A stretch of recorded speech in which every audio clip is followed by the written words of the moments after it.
A lot of software development processes are driven by developers because the developers write the code. We like to think about design in terms of designing a user experience. So we like to put the user experience designer in control. So let's think about that a little bit. August, you're a user experience designer. How do you interact with the different people you're working with on the team? Like, who are some of the people that you coordinate with on a project? I think in an optimal design situation, the designer interacts with as many different disciplines as possible. In my experience, we interact with program managers and developers the most. And then also people who write the content, UI writers, editors, copywriters, and localization people as well. But throughout this process, the main role of the designer is to be the proxy or the representative for the user. So in a global situation, the designer has to represent multiple users or the different users throughout the various markets for which the software is being designed. So give me some examples. You, as a person who's representing all the global users, have you ever run across something that a program manager or developer has done where you're like, wait a minute? Oh yes, there's one time where a program manager was using international flags to denote language selection. In fact, this is where representing the user comes in handy, because if one were to use national flags to denote a user, the experience should be tailored for the specific region that the flag represents, not the language itself.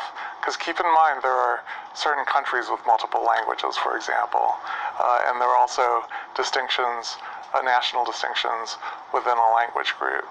Now, if someone is trying to determine which language an experience should be in, then the name of the language should denote that.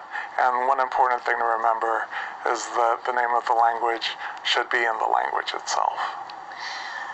So when you're talking to program managers and you're talking to developers, and sometimes you talk to marketing people as well, and think about how, hey, we're going to design a program that we have to market internationally.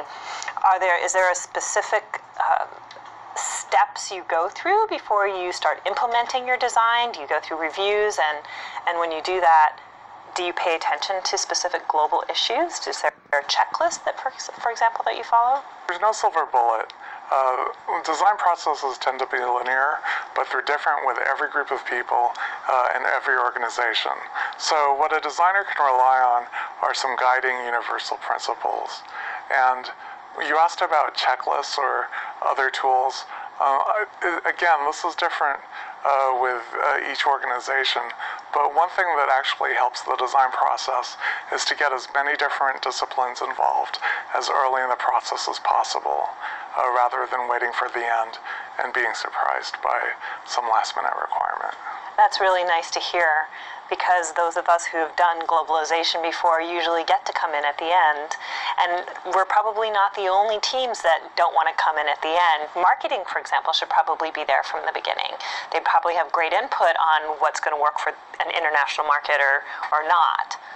Marketing actually is a great resource for understanding the user even better, because as I said earlier, the role of the designer in this process is to represent the user or be a proxy for the user.